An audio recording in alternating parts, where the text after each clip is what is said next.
Hyrule Warriors on the Wii U I thought was a pretty alright game, nothing too special but just a fun Warriors-esque game with the Zelda skin. And while the game getting a port wasn't something I 100% expected, it kinda did make sense, at least when it got ported to the Switch. This also did get a port back to 3DS in 2016, and then the Switch port came later in 2018. And while the latter might have had not much differences, the 3DS one did add quite a bit of new content, which is always nice. And of course, with this video, I'll go over all the new stuff from the Wii U to the 3DS, and then from that to the Switch port. I will also be getting my information from the Zelda fandom page, which is linked down below. But now, starting to get into the differences, one of the first new ones for the 3DS version has to be two new story events, and the first one is with Linkle. Her story mission is just her trying to get to Hyrule Castle, trying to prove she's the legendary hero. We also have the Saga of the Great Sea, and it takes place after Sia comes back and opens a new portal to Wind Waker.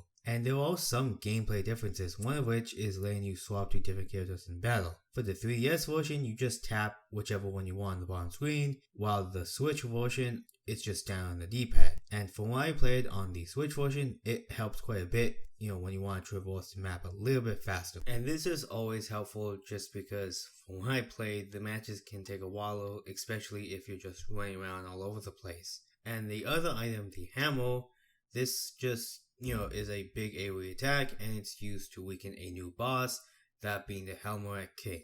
This next change is also kinda small, but now you do get two different button mappings, Warrior style and Zelda style.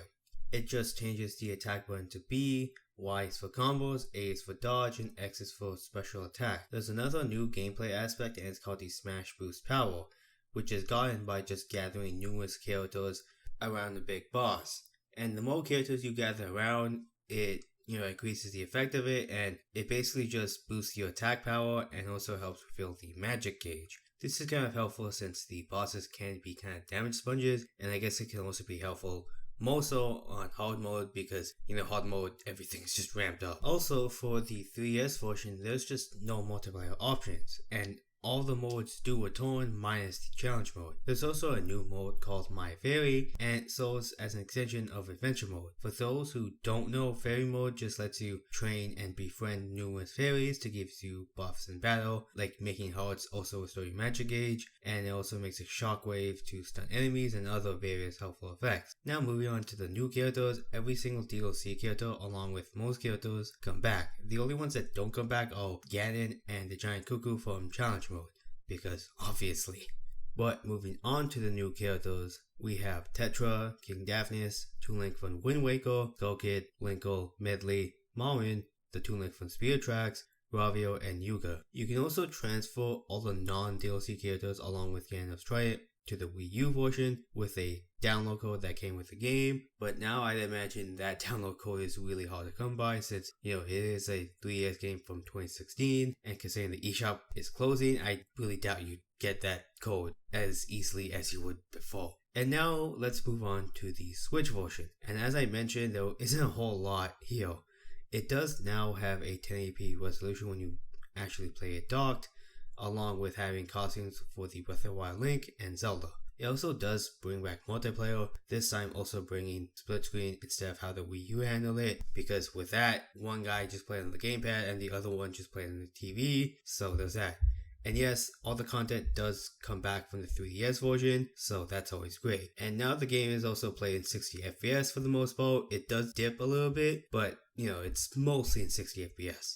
And that's pretty much all the new stuff from the Switch port and the 3DS port that I could find. I think all the features for travel, like the Ocarina and the character swap from the 3DS version that were added, are my favorite ones since it does make the pacing of battles a lot faster. And for me, if you had to pick a version, the Switch one is obviously the best one since it's got the best resolution and has everything from the 3DS port. I can imagine the 3DS one is just okay, maybe more so for 2016, but really, even back then, I would just recommend to just play the Wii U version since you get to play it on the TV and the resolution doesn't really suck all that much. And while the Wii U is just in 720p, I believe, it's still mostly better here, I think. It just kinda sucks because the Wii U version was never updated with the quality of life features the 3DS version got, which really sucks, but it is what it is. But what new additions did you guys enjoy the most? Let me know in the comments below. And now I think it's a good time to end the video here, but before that, don't forget to like, comment, sub, and follow my Twitter, which is also linked down below. Thank you all for watching and see you guys later.